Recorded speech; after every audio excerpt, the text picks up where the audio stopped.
I remember the exact moment I understood that my family no longer saw me as family. I wasn't a son or a brother in their eyes anymore. I was someone to compete with, someone to resent. It didn't happen when I bought my condo or when I graduated without a single dollar of their support. It happened during a quiet, ordinary moment. I was sitting at the same old kitchen table we'd had since I was a kid. The chairs were worn. The table still had the chipped edge from when my sister once knocked her cereal bowl onto it. My mom looked straight at me and said, "You're making your sister feel like a failure, Lucas. Is that what you want?" My name is Lucas. I'm 26 now. I bought a condo last year. It's a one-bedroom, nothing special. Just a calm place a few blocks from downtown, close to my job at a marketing agency. It's the kind of place people walk past without noticing. No luxury finishes, no flashy car. But to me, it meant stability. It was the first thing I owned that wasn't connected to anyone else. Not my parents, not my sister. Just me. I grew up in a small town about an hour outside the city. Blue collar, close knit, and full of gossip. My parents, Nora and Carl, always believed image mattered more than reality. We weren't wealthy, not even close.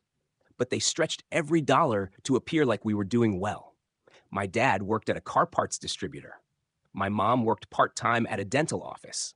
Still, every year they found money for professional family photos or a short ski trip they could post online. Even if it was just one night in a rented cabin, it always had to look impressive. Then there was my sister, Hannah. She's 2 years younger than me. Blonde, outgoing, and always the focus of attention. From the beginning, she was the favorite. Not because she achieved more. Her grades were average, and she jumped from interest to interest without commitment. But she was charming, loud, and knew how to get what she wanted from my parents. She had a way of making every situation about herself. If I did well in school, she felt ignored. If I saved for something, she pressured our parents until she got the same thing, usually newer and better. By the time I was 16, I had started working after school, first at a pizza place, then weekends at a grocery store. Eventually, I was juggling 3 part-time jobs to save for college. Not because my parents couldn't help, but because they chose not to. They told me I needed to learn responsibility. This was the same week my dad gave Hannah $300 for a cheerleading retreat. That was when I stopped expecting support from them. College was difficult. I went to a state school, lived in a shared dorm, and ate cheap food most nights. I applied for every scholarship I could find, worked at the campus library, and took freelance design work to cover books.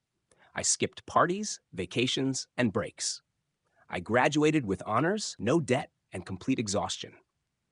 When I got my first job offer, I didn't tell my parents right away. Not out of rebellion, but because I knew they wouldn't care. They never asked about interviews or applications. When I finally mentioned it at dinner, my mom barely reacted. My dad nodded and quickly changed the subject to Hannah's latest plan, culinary school, her third program in 2 years. We weren't close, but I stayed polite. I showed up for birthdays and sent cards on holidays. I wasn't trying to cut ties. I just knew I had to build my own future. That path led to the condo. I didn't post about it or announce it.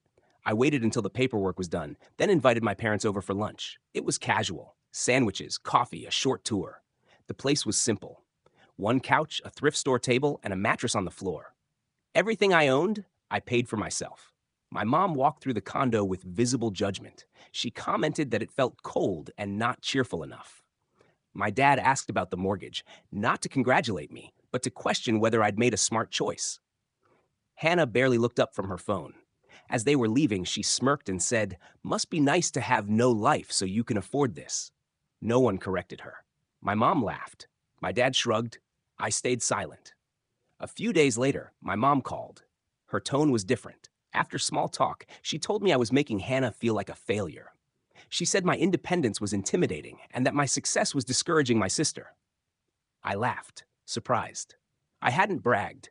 I invited them for lunch. Still, I didn't argue. I just felt something inside me shift.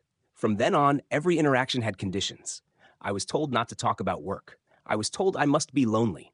Hannah made passive comments about wasting my 20s. Then my mom asked if Hannah could move in with me temporarily. That's when I understood this wasn't about helping Hannah. They needed someone to blame for her lack of direction, and they had chosen me. I didn't agree right away. I delayed. But my family doesn't let things go easily. The pressure built slowly. Comments about loneliness, hints about company. Sunday dinners became uncomfortable. Hannah's constant career changes were praised. My promotion was ignored. Eventually, Hannah texted me saying she'd stay with me, assuming I'd agreed. I said no. My mom accused me of being selfish. After that, things turned cold. Extended family members reached out, repeating the same message. My mom had framed me as uncaring and greedy. Then one day, I came home to find Hannah's suitcase outside my door. No warning, no permission. Later, Hannah showed up and expected to move in. I refused. After that, my parents showed up demanding a conversation. When I told my mom that maybe Hannah should have been raised with the same expectations as me, I knew something broke. A week later, I received a legal letter. My parents were threatening to sue me for emotional distress because I wouldn't house my sister. It was absurd but real. I consulted a lawyer. He told me there was no legal case, only manipulation. Still, the line had been crossed. When I confronted my mom, she finally said the truth. Hannah needed them. I never did. After that, I stopped trying to repair things. Then they crossed another boundary. While I was at work, my mom used a spare key to enter my condo and move Hannah's belongings in. I changed the locks that night. Days later, I received a photo of myself at a cafe near work. Someone had taken it without my knowledge. On the back was a message threatening exposure. I filed a police report. The final escalation came when my boss told me the company had received an anonymous complaint accusing me of misconduct. The claims were false, but the language was familiar. At that point, I understood completely. This was never about family support. It was about control, and I was no longer willing to give it to them. The wording in the email had my mother's signature style all over it: polite, formal, and quietly hostile. The same tone she used when writing church newsletters that sounded kind on the surface, but carried judgment underneath. That's when it became clear they were trying to sabotage my job. At that point, it stopped being emotionally painful and became personal. I left my boss's office shaken, not out of fear, but anger. For most of my life, my world had been small. Keep your head down, work hard, don't cause trouble. I believed that would protect me. Instead, they crossed every boundary. They entered my home without permission, tried to damage my career, sent threats and false claims, and manipulated people around me until I felt watched and judged. I didn't want revenge. I wanted independence. But to get it, I realized I would have to make it clear that I was not someone they could control. There's a point where your mind dulls itself to cope. Not a dramatic collapse, but more like someone lowering a dimmer switch. Everything still functions, but it feels distant. That's how I felt walking home after meeting with my boss. The email itself wasn't the worst part. The worst part was understanding they had invaded every area of my life: home, family, work. There was no space they respected and no boundary they hadn't ignored. And they felt justified, as if I owed them obedience and access. If I refused, they believed they had the right to punish me. I don't know how long I stood outside my building watching the crosswalk signal flash. People passed by without noticing me. My phone vibrated, likely another message from a relative suddenly interested in mediating. I didn't check it. When I finally went inside, the condo felt different. Not colder in temperature, but in atmosphere. Hannah's boxes were still stacked in the corner. I had moved them away from my bedroom and into the hall closet, but I hadn't opened them. I knew they were part of a setup. They wanted a reaction. They wanted me to explode so they could point and say I was unstable. I didn't give them that. Instead, I shut down. For days, I operated on autopilot. Wake up, work, sleep, repeat. I kept my distance at the office and avoided casual conversations. I left early when possible. I stopped replying to messages from almost everyone, including friends. Not because I distrusted them, but because explaining the situation made it sound unreal. My parents trying to destroy my life because I refused to house my sister didn't sound believable. I barely ate. The apartment was silent. No music. No television. I needed quiet. For a while, the silence consumed me. But under it, something steadier began to form. Resolve. Once you reach a point where there's nothing left to preserve, you stop trying to fix things. You start planning how to leave cleanly. I wasn't running away. I was cutting ties completely. I stopped being the accommodating son. I stopped managing my sister's feelings. I decided that if I walked away, it would be on my terms. I started by removing contacts from my phone, family members, acquaintances, anyone who had sent guilt-filled messages or supported Hannah's narrative. I didn't block them.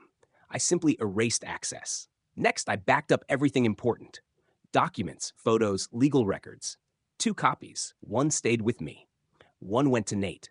I sent him a short message saying I was dealing with something serious and needed him to hold on to the files. He didn't ask questions. Then I started researching. Laws around harassment, unlawful entry, defamation, stalking, tenant rights. I documented everything. Photos of Hannah's belongings, copies of messages, the photographs sent to me anonymously, voicemails, screenshots. Then I went to property management and asked who had authorized access to my unit. They showed me the form I had filled out when I moved in.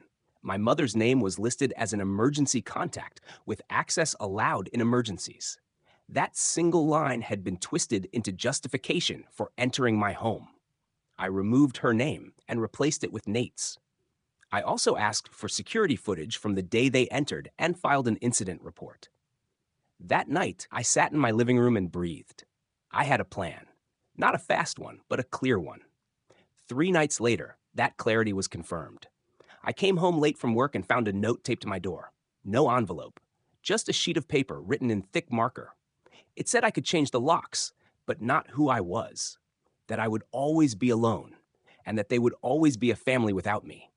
There was no signature, but the handwriting was unmistakably my mother's. That's when I understood the truth. They didn't want me to succeed unless it benefited them. They didn't want independence unless they could claim credit. Hannah was positioned as fragile, and I was expected to hold everything together. Once I refused that role, I became the problem. The next day, I contacted a different lawyer. This time, not to defend myself, but to explore my options. He reviewed everything and told me I had multiple valid claims. I didn't act immediately. I wasn't sure I wanted a legal battle. But knowing I had leverage lifted some of the weight. The shift forward didn't begin with a dramatic victory. It started with an email. An HR manager named Maya reached out, asking if I was okay. She acknowledged the situation without judgment. We met for coffee. She listened. When I finished explaining, she said plainly that what I was experiencing was abuse. That clarity mattered more than I expected. From there, things slowly improved. I slept again. I re-engaged at work. The tension eased. A few weeks later, I was offered a transfer to a different department. Better hours, better pay, a clean slate. I accepted immediately. In the new role, I thrived. I delivered results. I earned trust. My name began circulating for the right reasons. Meanwhile, I continued documenting everything quietly. My lawyer prepared a cease and desist letter addressed to my parents and Hannah. It was firm, factual, and clear. After that, I began therapy. For the first time, I had the space to process what I'd lived with for years. I learned that the love I grew up with had always been conditional. That realization gave me clarity, not bitterness. Eventually, I was invited to speak on a professional panel about resilience and boundaries. I shared what I could. Afterward, someone told me my story made them feel less alone. That's when I knew I was no longer reacting. I was choosing. Soon after, I accepted an external offer at a new firm. Higher pay, more autonomy, a culture that valued capability over control. I left my old job cleanly and without drama. At the new firm, I took on high-level projects and delivered results quickly. Leadership noticed. Advancement followed. And with that came leverage. Ironically, Hannah surfaced again through work. Her online persona appeared in a market analysis tied to influencer monetization. She had turned the family conflict into the content. Donations, sponsorships, a narrative built on false claims. The platform had already flagged her for inauthentic behavior. I documented everything. At the same time, my lawyer confirmed that my family had gone silent. They either thought I'd moved on or were regrouping. I hadn't moved on. I was preparing. Instead of acting immediately, I reached out to someone who had escaped the family years earlier. My uncle Daniel. He responded quickly. And when we spoke, I learned he had been keeping records of his own. That's when I understood this wasn't just my story. It never had been. If you want. Financial abuse, betrayal, and manipulation had been patterns in my family long before I experienced them firsthand. My mother had removed my uncle Daniel from the family years earlier, telling everyone he had attempted to steal from their father's estate. Daniel, however, had records proving that she forged a signature on a bank transfer and let him take the blame. I let it go, he told me. I was exhausted by the conflict. But watching this happen to you feels like history repeating itself. We talked for 2 hours that first night. After that, we began emailing regularly, comparing timelines, sharing documents, and organizing evidence. We were no longer just people who had endured the same behavior. We had become witnesses. Together, we started building a third file. It wasn't intended for court. It was for accuracy. We wrote a letter meant not to be sent, but to exist, a fully documented account of Nora Bennett and the false narratives she had maintained over 3 decades. We called it the Legacy Project, a dry joke that made us both laugh. When it was finished, we agreed on one rule. If they ever targeted me again, we would go public with facts, not emotion. Around that time, something else occurred. It was small and quiet, but it broke through a layer of numbness I didn't realize I still carried. Maya, the HR manager who had contacted me months earlier, invited me to her housewarming party.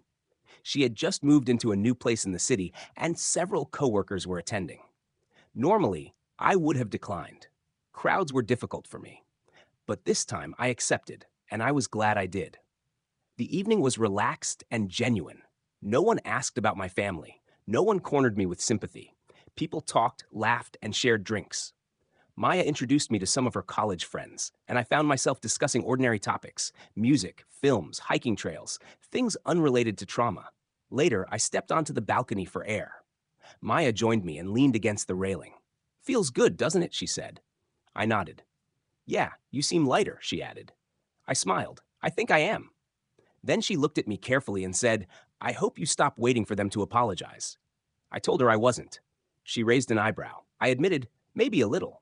She shrugged. "They won't, and even if they did, it wouldn't be the apology you deserve. So live." That's the best response. I didn't reply, but I felt something shift. She was right. Making them irrelevant mattered more than making them regret anything. I was close, but there was still one final step to take. I knew retaliation wouldn't return the years I lost. It wouldn't undo working 3 jobs in high school or the quiet birthdays in college while Hannah's requests were treated like major events. It wouldn't erase the emptiness I felt after the lawsuit, the break-in, or the anonymous photo sent to my mailbox. I didn't want those years back. I wanted clarity. A calm, unmistakable message delivered without noise. Something measured enough that it would linger. I had positioned myself carefully. New home, new job, new connections, documented records. I was out of reach, but aware. The first step involved Hannah's online brand, the carefully curated image she had built using my name and a distorted version of our history. She had monetized victimhood, turning personal accusations into engagement. Through GoFundMe alone, she had raised over $11,000. Her TikTok featured soft-spoken stories about being abandoned by an emotionally abusive brother. She sold affiliate links to journals, therapy tools, and healing products, all framed as personal recovery. What she overlooked were the platform's rules. Fraudulent emotional appeals, especially those involving defamation or false claims, were explicitly prohibited. She had violated most of them. I waited until my documentation was complete. I didn't just report her. I compiled a detailed record. Screenshots, videos, timestamps, financial inconsistencies, contradictions across posts, and proof that items listed in her fundraiser had either been false or previously provided. I submitted the file anonymously to the platform's review board and legal compliance team. 22 pages, no commentary, just cross-referenced facts. 2 weeks later, her monetized content was shut down. GoFundMe froze her funds pending investigation. Her affiliate links stopped working. Her TikTok reach was restricted. I never contacted her directly. I only removed the cover. She reacted publicly, posting vague messages about being silenced. But engagement dropped sharply. Supporters began questioning her claims. That was only the first phase. The second phase involved my mother. Her vulnerability was not money, but reputation. She valued appearances, church standing, and social validation. She had spent years cultivating an image of moral endurance. That's where the focus went. Daniel still had connections back home, including a local real estate broker who served on the same church committee my mother often mentioned. He agreed to share information discreetly. The documents detailed the inheritance dispute, how a signature had been forged, how Daniel was removed, how the story was rewritten. The delivery was simple, a sealed envelope placed in the church office mailbox. No explanation, just records. Within days, conversations started. I didn't hear them directly, but a cousin messaged me a week later asking if I had done something. I didn't respond. By then, the third phase was already in motion. After the cease and desist, my parents had gone quiet, not out of regret, but strategy. They had done this before, retreating temporarily to draw me back in later. This time, I removed the possibility entirely. I filed for a legal name modification, not a full change, just enough to sever traceability. I updated my professional records, email, portfolio, and financial accounts. HR, payroll, and legal documents were all adjusted in one coordinated process. Then I sold the condo, not out of loss, but intention. After closing, I signed a lease in a city 2 hours away, near my firm's East Division headquarters. A secure building, controlled access, and no shared history. I changed my phone number and gave it to only 3 people, Nate, Maya, and my lawyer. On the final day, I opened the closet where Hannah's boxes had been stored and placed them on the curb. No message, just closure. The final step was a letter sent by certified mail to my parents. It was notarized, factual, and brief. It stated that any further contact would be considered harassment under state law and that legal boundaries were in place. It ended with a clear directive: do not contact me again. It wasn't emotional. It was definitive. I didn't feel guilt. I felt relief. Quiet, steady relief. The kind that comes from leaving a harmful space and realizing you don't have to return. I didn't need apologies or recognition. I had moved forward without them. The fallout was gradual. After the letter, all indirect communication stopped. No messages, no posts, no third-party outreach. Silence followed, not because they found peace, but because access was gone. Weeks later, Nate shared a screenshot from the old family group chat. Hannah had posted a message about forgiveness and legacy.